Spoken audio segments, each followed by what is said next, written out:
guys, welcome to my channel Soumya's Book Station. I am Soumya.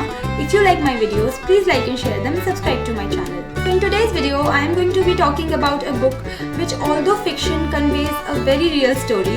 This book was sent to me by the author. This book is The 365 Days by Nikhil Ramteke. So let's get into the video. So this is a story of a man named Shiju Kuti, who is a fisherman and hails from one of the villages in Kerala. He comes from the poor section of the society and he sees a lot of people around him who transform from rags to riches by going to Dubai and earning money there. So Shiju Kuti has similar dreams of altering his social and financial status by going to the Gulf.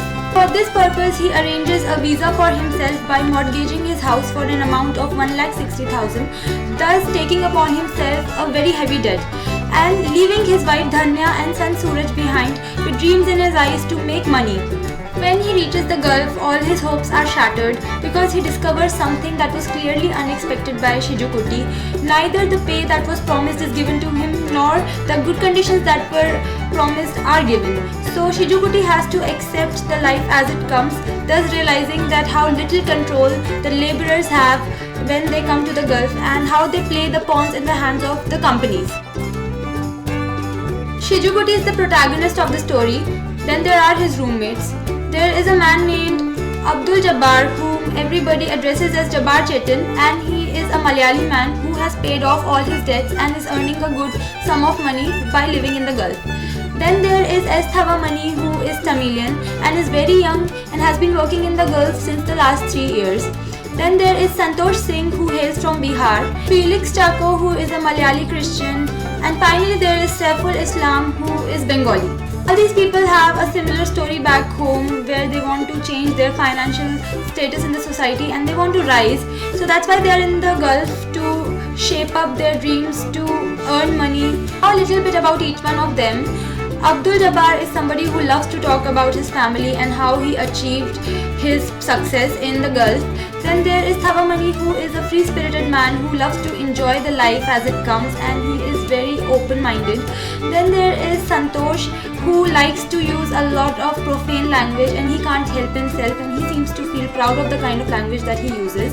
There is Felix Chako, who is very religious and is also a very devout follower of the Christianity. And finally, Shiju Kuti, who likes to keep to himself. He thinks a lot about his wife and son back home. He doesn't believe in God.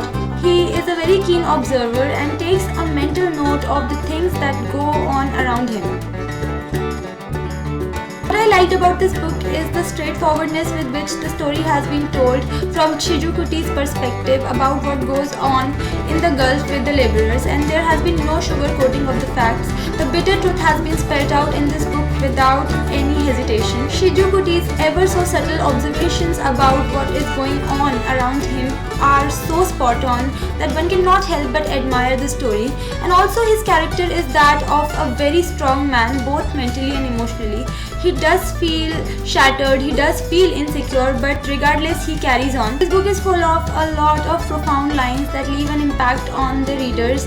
These lines highlight the message of the story even more and the plight of the people working in the Gulf and how their destinies are not really in their hands. The main focus of the story has been the Malayali community, but the fact that laborers go through a lot of predicament when they are working in the Gulf, regardless of their nationality or community, has been acknowledged all the same. The writing style and the language of this book is pretty straightforward and simple, and one of the best things about this book is that it is less than 200 pages, so it's not lengthy at all.